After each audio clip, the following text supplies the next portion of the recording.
Hi everyone, welcome back to this channel. In this tutorial, I will show you how to get the Captain Pufferfish, one of the legendary fish that you need to complete the Pirate Cove index.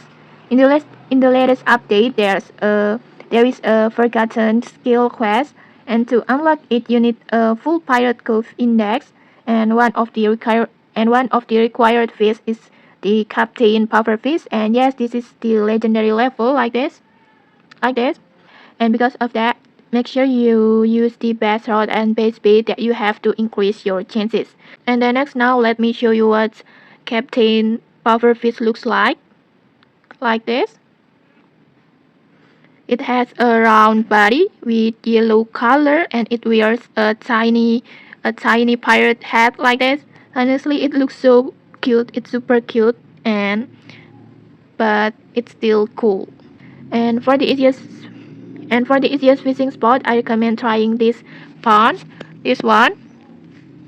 I personally caught Captain Pufferfish here before, so it's a solid spot to farm. And then next, just keep fishing patiently and use your best setup and then next, just wait until you get the Captain Pufferfish.